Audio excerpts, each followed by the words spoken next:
you enjoy a few pints with the lads tonight. Up the rah!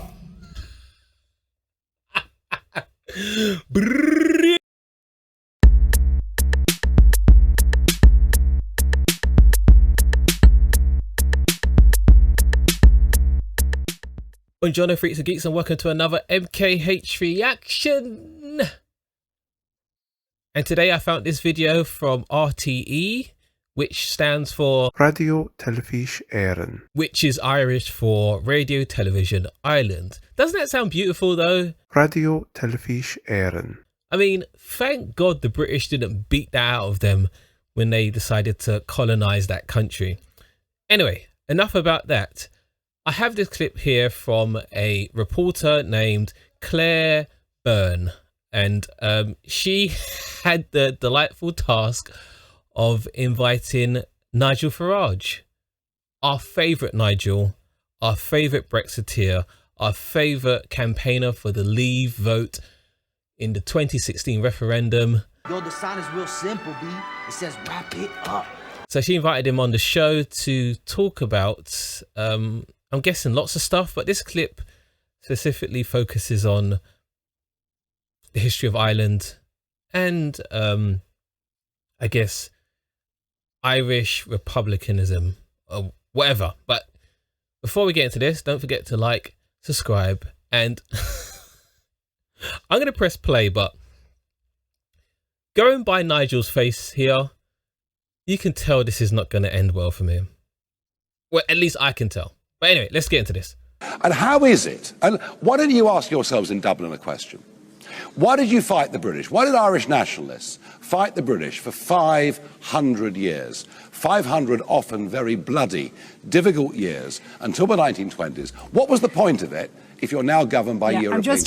Can you imagine the arrogance of this man speaking to an Irish reporter saying, you need to ask yourself in the capital of Ireland why you fought the British for 500 years. I mean, it's amazing. He might as well be saying this speech while dabbing.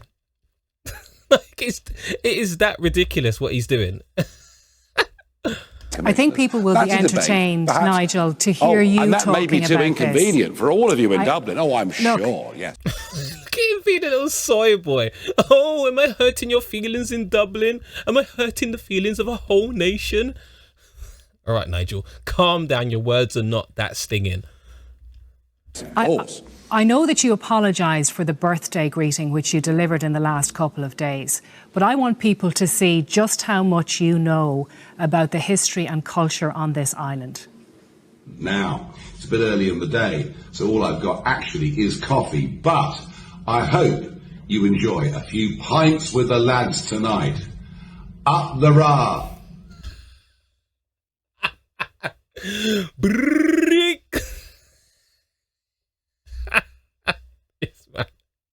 This man, it's like, I can't believe he did that birthday message like a couple of days before this report and had the audacity to go into a national broadcasting television outlet in Ireland after doing that.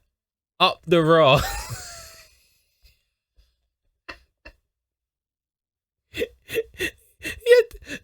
Like, come on, she gave him enough rope to hang himself in that beginning, saying that you need to ask yourself about your own history.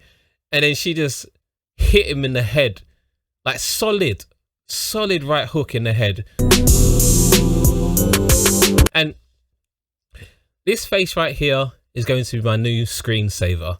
This is the face of a man that knows his goose is cooked. Like, oh my gosh, this is, Nige.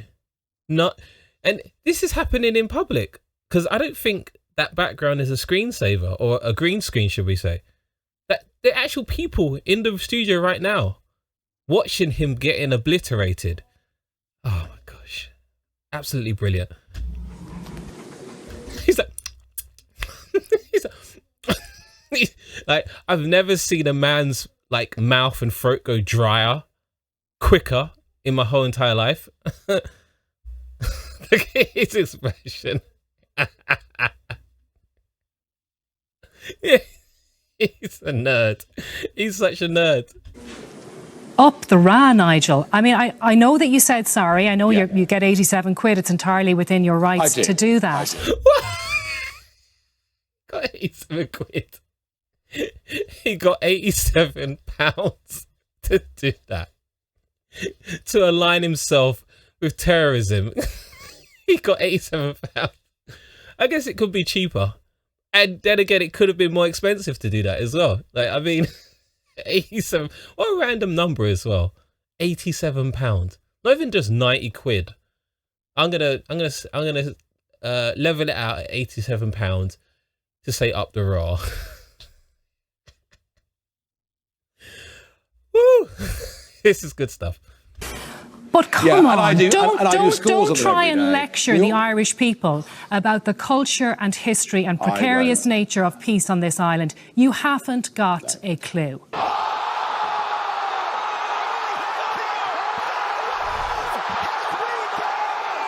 If you want to be, do you want to be an independent democratic nation or governed by foreign bureaucrats? That's the question that Ireland will ask itself. Those of you in the national media and national policies in Dublin will fight that as hard as you can because you've all benefited financially.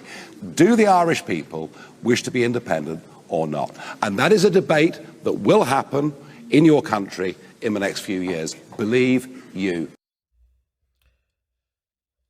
I don't think he knows what he's talking about. I think everyone can see what is happening with, especially the UK's decision to leave the EU. They're seeing an absolute mess over here. And they're thinking, nah, we don't want a piece of that. We never want a piece of that action. So all this talk about Ireland following suit, especially Ireland's not going to follow suit of a country that oppressed it for 500 years either. So he's wrong on so many levels there. That was brilliant. And I know there are some people out there that will say and have said, why are we giving Nigel airtime? But I think there is a specific type of airtime you need to give Nigel. I don't mean the GB News airtime where he gets on contributors to like give him a hand job the whole time. I mean airtime like this where people bring him on in a serious capacity, rip him to bits, and then send him on his way.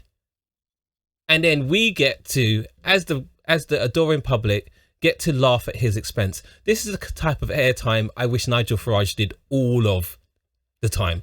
Like, just, can someone out there pay this man £87 to go around the different news agencies, which will actually hold into account and debunk and rebuke most of his points? I don't want to see him on GB News anymore. Actually, I don't even care about GB News, so I don't really watch it. But I don't need to see him on television outlets like the BBC getting hit with soft pillows where he can go up in front of the nation and say, this country is so left-wing. We need to not let HIV people into this country and stuff like that. And this is the stuff that I live for. This type of interaction. That was tasty. And let's just look at some of the comments. Okay, what's this video about? Let's just have a look. There's a fascist hiding in a tree. Who do you think the Nazi cunt will be? It's Farage, Nigel Farage, about as big a cunt as anyone could be. It's Farage, Nigel Farage, the repulsive fascist cunt is in a tree. Okay. There was a lot of strong language in that little clip, so I don't expect this video to be monetized, but who cares? Like, I'm doing the Lord's work right here. But what the hell is he doing in a tree? Like, why is Nigel in a tree right now?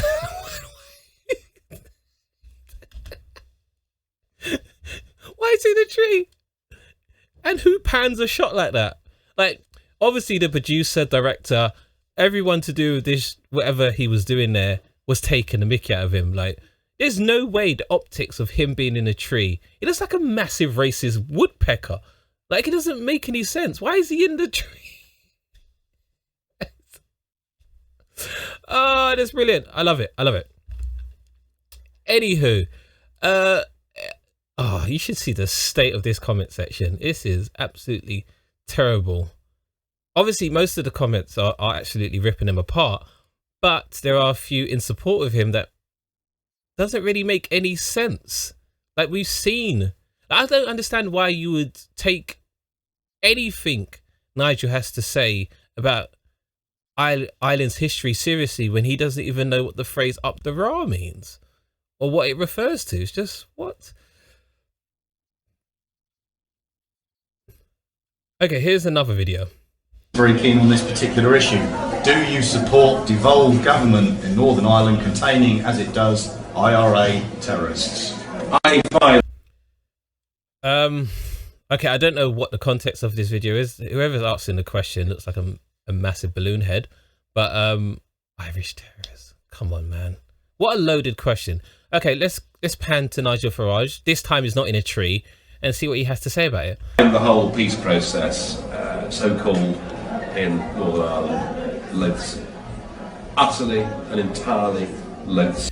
Is he at a church fete or something? This looks so dire. This is a stark contrast to what the lavish surroundings he has in GB News. Even though I don't even know how much of the surroundings in GB News is actually real, or is it all green screen? I don't know. I don't care. But this is a far cry. This is humble Nigel, and he's kicked kicked it off by saying he finds the peace process in Northern Ireland loathsome. I think this interview is from 2007, I believe.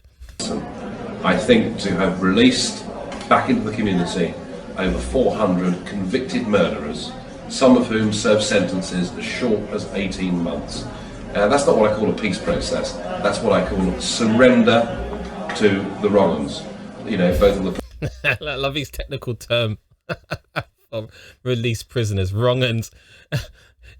At first he was really strong with it. They're murderers, and then just calls them wrong uns, like like they're shoplifting sweets or something. Come on, Nige. Protestant and the Catholic side, and so I'm sickened by the whole thing. I'm very surprised that Paisley has been prepared to go into government with Sinn Féin IRA. I really am very, very surprised at that. Very keen on this. Okay, that was Nigel giving his 2 pence. Anywho, that's quite funny. So I also got sent this video. This is BBC News at 17 minutes past 6 in the morning. Let's see what they have to say. Do you know there's more children called Lucifer last year than were called Nigel? No. I know. Who's called their baby Lucifer? Well, I don't know. Probably someone who's unaware of the historical significance. I mean,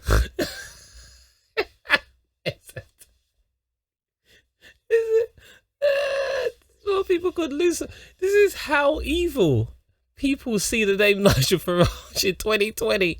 More people would call their children Lucifer. But actually, to be fair, that doesn't come as a surprise to anyone that watches the Netflix drama comedy Lucifer, which is it's based on a DC comic character, Lucifer Morningstar, which is of course based on the Lucifer from the Bible. But if you watch that show, it's done a lot to humanize Lucifer, and yeah, that doesn't shock me that people want to call their child Lucifer or Lucy for short. No, it's perfectly fine. I mean, if there's no Nigels, that might just be that there's one. Apparently, there's no Satans out there, which is always good news. That's not kind. Top of the list. Oh, if anyone's got school-aged children, you'll know all these. So there's a lot of girls' names. Oliver is the number 1 boy's name. Olivia, number 1 girl's name. Yeah. Followed by Amelia. There's about 8 of them in our kids' class.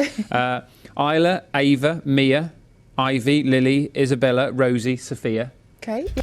Okay, and it goes on and on and on. I think the point was that no one wants to be associated with the name Nigel for at least another 2 generations, since that guy was the instigator in regards to ensuring that we placed economic sanctions on ourselves. The first country to do that in history, by the way. Amazing! To place economic sanctions on itself for, I don't know, passports and not being a part of a EU. I don't know. I'm not absolutely sure why they did that, but we are where we are. Anyway, that was Nigel Farage being clobbered by Claire Byrne over at RTE, and yeah. Up the Ra.